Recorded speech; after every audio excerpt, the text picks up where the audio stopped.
Spirulina is a cyanobacterium that can be consumed by humans and other animals. There are two species, Arthrospira platensis and Arthrospira maxima. Arthrospira is cultivated worldwide, used as a dietary supplement as well as a whole food, and is available in tablet, flake and powder form.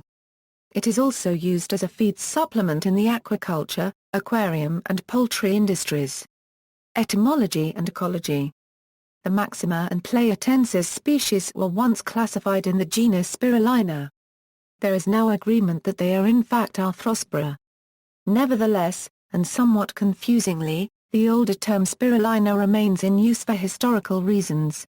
Arthrospira are free-floating filamentous cyanobacteria characterized by cylindrical, multicellular trichomes in an open left-hand helix. They occur naturally in tropical and subtropical lakes with high pH and high concentrations of carbonate and bicarbonate. Arthrospira platensis occurs in Africa, Asia and South America, whereas Arthrospira maxima is confined to Central America. Most cultivated spirulina is produced in open-channel raceway ponds, with paddle wheels used to agitate the water. The largest commercial producers of spirulina are located in the United States, Thailand, India, Taiwan, China, Bangladesh, Pakistan, Burma, Greece and Chile. Spirulina thrives at a pH around 8.5+, which will get more alkaline, and a temperature around 30 degrees Celsius. They are able to make their own food, and do not need a living energy or organic carbon source. In addition, spirulina have to have an ensemble of nutrients to thrive in a home aquarium or pond. A simple nutrient feed for growing spirulina is, baking soda, NaHCO3-16 grams per liter equals 60.56 grams per gallon, potassium nitrate, KNO3-2 grams per liter equals 7.57 grams per gallon, sea salt, NaCl, 1 gram per liter equals 3.78 grams per gallon, potassium phosphate, KH2PO4 to 0.1 grams per liter equals 0.378 grams per gallon, iron sulfate, FeSO4 7 hours 20, 0.01 grams per liter equals 0.0378 grams per gallon, which can all be found in aquarium or else in the agricultural division, all commonly occurring compounds except for the FeSO4. The algae has actually been tested and successfully grown in human urine at 180 parts. After 7 days, 97% of NH4 plus minus N, 96.5% of total phosphorus and 98% of urea in the urine were removed by the microalgae under autotrophic culture. Historical use. Spirulina was a food source for the Aztecs and other Mesoamericans until the 16th century. The harvest from Lake Texcoco and subsequent sale as cakes were described by one of Corte copywriter soldiers. The Aztecs called it tecuitl. Spirulina was found in abundance at Lake Texcoco by French researchers in the 1960s, but there is no reference to its use by the Aztecs as a daily food source after the 16th century, probably due to the draining of the surrounding lakes for agricultural and urban development. The first large-scale spirulina production plant, run by Souza Texcoco, was established there in the early 1970s. Spirulina has also been traditionally harvested in Chad. It is dried into cakes called dietary, which are used to make broths for meals, and also sold in markets. The spirulina is harvested from small lakes and ponds around Lake Chad. Nutrient and vitamin content. Protein. Dried spirulina contains about 60% protein. It is a complete protein containing all essential amino acids, though with reduced amounts of methionine, cysteine and lysine when compared to the proteins of meat, eggs and milk. It is, however, superior to typical plant protein, such as that from legumes. The U.S. National Library of Medicine said that spirulina was no better than milk or meat as a protein source, and was approximately 30 times more expensive per gram. Other nutrients. Spirulina's lipid content is about 7% by weight, and is rich in gamma-linolenic acid, and also provides alpha-linolenic acid, linoleic acid, stearidonic acid, eicosapentaenoic acid, docosahexaenoic acid and arachidonic acid. Spirulina contains vitamins B1, B2, B3, B6, B9, vitamin C, vitamin A and vitamin E. It is also a source of potassium, calcium, chromium, copper, iron, magnesium, manganese, phosphorus, selenium, sodium and zinc. Spirulina contains many pigments which may be beneficial and bioavailable, including beta-carotene, zeaxanthin, chlorophyll A, xanthophylл, echinone, mexoxanthophylл, canthaxanthin, diatoxanthin, 3-hydroxyechinone, beta-cryptoxanthin and oxalaxanthin, plus the phycobiloproteins C-phycocyanin and alpha-cocyanin.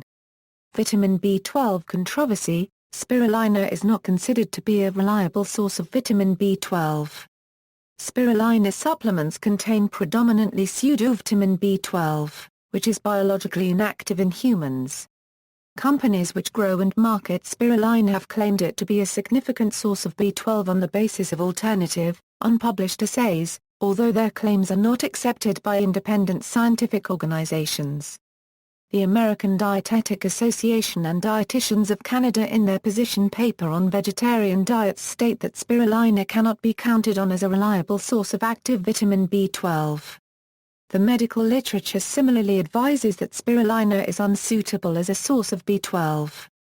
Possible health benefits and risks, safety, toxicological studies of the effects of spirulina consumption on humans and animals, including feeding as much as 800 mg per kilogram, and replacing up to 60% of protein intake with spirulina, have shown no toxic effects. Fertility, teratogenicity, peri- and postnatal, and multi-generational studies on animals also have found no adverse effects from spirulina consumption. Spirulina intake has also been found to prevent damage caused by toxins affecting the heart, liver, kidneys, neurons, eyes, ovaries, DNA, and testicles. In a 2009 study, 550 malnourished children were fed up to 10 g-day of spirulina powder, with no adverse effects. Similarly, dozens of clinical studies in humans have shown no harmful effects from spirulina supplementation. Quality-related safety issues. Spirulina is a form of cyanobacterium, some of which are known to produce toxins such as microcystins, BMAA, and others. Some spirulina supplements have been found to be contaminated with microcystins, albeit at levels below the limit set by the Oregon Health Department. Microcystins can cause gastrointestinal disturbances and, in the long term, liver cancer. The effects of chronic exposure to even very low levels of microcystins are of concern, because of the potential risk of cancer. These toxic compounds are not produced by spirulina itself, but may occur as a result of contamination of spirulina batches with other toxin-producing blue-green algae. Because spirulina is considered a dietary supplement in the U.S., there is no active, industry-wide regulation of its production and no enforced safety standards for its production or purity. The U.S. National Institutes of Health describe spirulina supplements as possibly safe, provided they are free of microcystin contamination, but likely unsafe if contaminated. Given the lack of regulatory standards in the U.S., some public health researchers have raised the concern that consumers cannot be certain that spirulina and other blue-green algae supplements are free of contamination. Heavy metal contamination of spirulina supplements has also raised concern.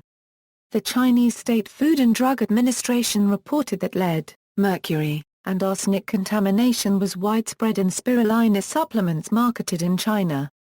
Safety issues for certain target groups. Due to very high vitamin K content, patients undergoing anticoagulant treatments should not change consumption patterns of spirulina without seeking medical advice to adjust the level of medication accordingly.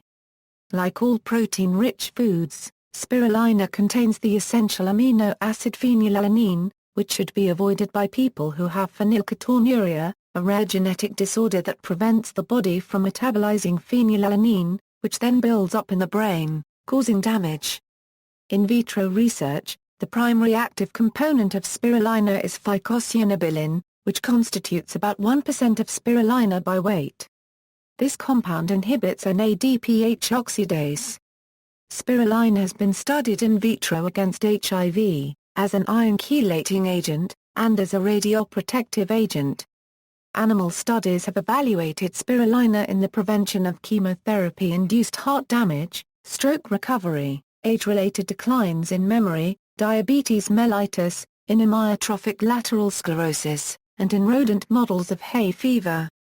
Human research. In humans, small studies have been undertaken evaluating spirulina in undernourished children, as a treatment for the cosmetic aspects of arsenic poisoning, in hay fever and allergic rhinitis, in arthritis, in hyperlipidemia and hypertension, and as a means of improving exercise tolerance. At present, these studies are considered preliminary. According to the U.S. National Institutes of Health, at present there is insufficient scientific evidence to recommend spirulina supplementation for any human condition, and more research is needed to clarify its benefits, if any. Advocates. Since 1974, the United Nations has strongly supported spirulina as the best food for the future, and established the Intergovernmental Institution for the Use of Microalgae Spirulina Against Malnutrition in 2003. In the late 1980s and early 90s, both NASA and the European Space Agency proposed spirulina as one of the primary foods to be cultivated during long-term space missions. See also, aquaculture, commercial farming of algae, aphanism and flussaceae, notes and references. External links, blue-green algae. Medline Plus. National Institutes of Health. December 2011 blue-green algae. Memorial Sloan Kettering Cancer Center. December 2011 spirulina. University of Maryland Medical Center. June 2011 spirulina. Beth Israel Deaconess Medical Center. August 2011 maxima.